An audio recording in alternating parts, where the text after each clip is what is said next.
দেখো আমার বোগনভিলিয়া গাছগুলো আমি 6 ইঞ্চির টবে দিয়েছিলাম, ঠিক আছে? তো গাছগুলো তো এখন বেশ বড় হয়ে গেছে। যদিও এদের বেশি বড় আমি করব না, তাও এদেরকে এখন 8 ইঞ্চির টবে রিপোর্টিং করব। এই সময়টা রিপোর্টিং করার জন্য বেস্ট, কারণ রোদ্দুরের তাপটা অনেক কম, হালকা বৃষ্টি বৃষ্টি আছে, তো এই সময় রিপোর্টিং করলে ভালো হবে। সেই জন্য এখনই তো আমি সেজন্য দেখো কালকে গাছে জল দিইনি বোগনভেলিয়া গাছগুলোতে, তার ফলে এগুলো সবই শুকিয়ে গেছে মাটিগুলো। এবার আমি সহজেই রিপোর্টিং করতে পারবো, ঠিক আছে?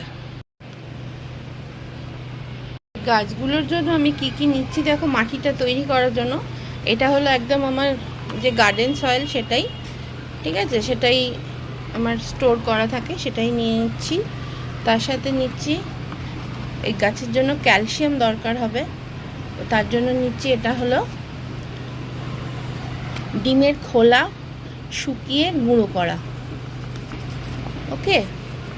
তার সাথে দেব অল্প শিংকুচি দেব, আর দেব নিম খোল দেব, আর একটু সুপার ফসফেট দেব, দিয়ে মাটিটা তৈরি করছি।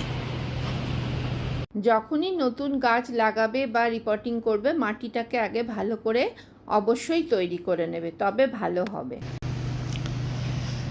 এর মধ্যে আরও দুটো জিনিস মেশাবো, সেটা একটা হলো যে এই যে স্পেশাল পট মিক্স দেখছো, এইটা দেব, আর তার সাথে একটু স্যাপ দেবো এই জন্যেই, অ্যান্টিফাঙ্গাস স্যাপটা। আর এগুলোও কিন্তু আমি সমস্ত ওই কল্যাণ নার্সারি থেকেই নিয়ে আসি, তো সেটাই খুব ভালো জিনিস। যদি তোমাদের মনে হয় তোমরাও নিতে চাও বা ওদিকে গেলে নেবে, আমাকে বলো, আমি অ্যাড্রেস দিয়ে দেব। তো এটাও আমি অল্প অল্প করে মিশিয়ে দেবো।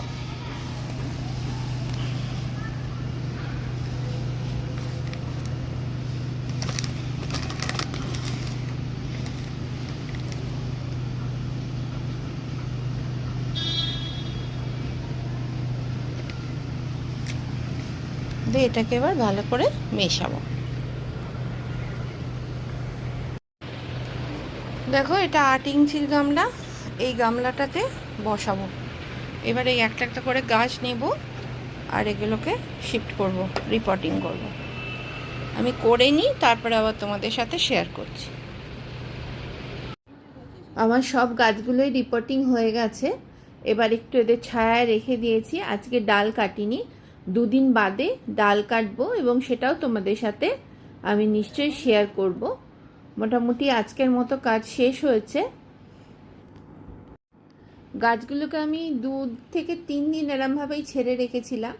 দেখো ডালগুলো একটু বড় বড় হয়ে গেছে, যেহেতু আমি নিচের দিকে ঝুলিয়ে রাখি বারান্দা দিয়ে ডালগুলো, সেজন্য একটু বড় বড় হয়ে গেছে। তো এগুলোকেই আমি কেটে ছেটে ছোট করব, আর কিছু ডালকে শেপে আনবো বেঁধে, তো সেগুলোই এখন করব। করে তারপরে নিচে সুন্দর করে গাছগুলোকে সাজিয়ে দেব।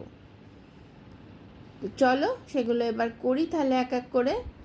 আর কিছুটা কিছুটা কেটে আমি ছোট করে দেবো, কারণ এখন বর্ষাকাল তো, আবার নতুন করে বেরোবে ডাল, আর সুন্দর আবার ফুল হবে। তো সেই জন্যেই। আর বোগনভিলিয়ায় বর্ষাকালে ফুলটা একটু কমে যায়, গরমকালে আর শীতকালে বেশি হয় ফুলটা। আর আমাদের এখানে না বোগনভিলিয়ার ফুলগুলো খুব ভালোই হয়, বেশ সুন্দর হয় ফুলগুলো। তো আমার কাজ চলছে, এগুলোকে করা বেশ অনেকটা করেই বড় হয়ে গেছিলো, ডালগুলোকে সব ছোট ছোট করে ছেটে ছুটে দিলাম। তো তোমাদের কি কি রঙের বোগনভিলিয়া আছে আমার সাথে শেয়ার করো। আমার তো অনেকগুলো কালারের বোগনভিলিয়া আছে, এবং আমার বোগনভিলিয়া ফুলটা খুব ভালো লাগে। এই দেখো বাঁধা টাধা হয়ে গেছে, এবার এদের সাজিয়ে দিয়েছি। দেখো সাদা, ওটা বেশ ফুল এসে গেছে, অনেক ফুল এসে গেছে গাছটাতে। তো ভালোই লাগে, খুব সুন্দর লাগে। এবং গাছগুলোকে আমি ছোট করে দিয়েছি একদম ছেটে, আর বেঁধে দিয়েছি কিছু কিছু জায়গা, যাতে ফুলগুলো ব্যালকনির মধ্যেই থাকে, বেশি বাইরে না থাকে। ব্যালকনির মধ্যে থাকলেও যখন রং বেরঙের ফুল হবে, তখন বারান্দার লুকটাই আলাদা হয়ে যাবে। দেখো অলরেডি এগুলোতে ফুল এসে গেছে সব। তো মোটামুটি আমার কাজ আজকের মতো শেষ হয়ে গেছে। এখনও কিছু কাজ বাকি আছে, যেমন এই বোগনভিলিয়াগুলো যে গামলাগুলো ছিল, সেগুলোর মধ্যে আবার অ্যাডেনিয়ামকে বসাবো। কিছু অ্যাডেনিয়াম জোগাড় করেছি, তো সেই অ্যাডেনিয়ামগুলোকে বসাবো। দেখো এগুলো সুন্দর করে আমি সব করে দিয়েছি, আমার বারান্দার নিচেটায় পুরোই বোগনভিলিয়া। আরও কিছু এদিক ওদিক আছে, তবে অনেক রকমের কালার আছে আমার। তো তোমাদের সাথে শেয়ার করলাম, আর কি কি সার ইউজ করলাম সেগুলো তুমি দেখলে তোমরা। আর যদি তোমরা মনে করো যে আমি যেখান থেকে নিই সেখান থেকে নেবে, আমাকে বলো, আমি তোমাদের দোকানের অ্যাড্রেসটা দিয়ে দেবো। এবং ওখানে খুব ভালো, ওনাদের ব্যবহারও খুব ভালো। তো যাই হোক, দেখো এই যে সুন্দর ফুল এসছে, একটা বেবি পিঙ্ক আর একটা রানি কালারের। বেশ ভাল লাগে যখন একদম সুন্দর ফুলে ফুলে ভরে থাকে। তো এতদিন বারান্দার বাইরের দিকে বেশিটা ছিল, তো এবার ভেতরে করে দিচ্ছি। এই যে আমার মধুমালতীটা দেখেছো, কিছু অ্যাডিনিয়ামকেও সেট করে দিয়েছি একবারে সুন্দর করে, যাতে অ্যাডিনিয়ামগুলো এবার হয়। হয়তো এবারে ফুল হবে না অ্যাডিনিয়ামগুলোর, কিন্তু মানে আশা করছি এবারে শীতে ফুল এসে যাবে অ্যাডিনিয়ামে। একটু তো সময় দিতে হয় ওদেরও তো বড় হওয়ার একটাই আছে। আমার এই যে জেট প্ল্যান্টগুলো আমি খুব সুন্দর করে বানিয়েছি, আমার বেশ ভালো লাগে আর কি। ব্যানানা স্ট্রিং সমস্ত আছে, স্পাইডার প্ল্যান্ট সমস্ত সুন্দর করে চলছে।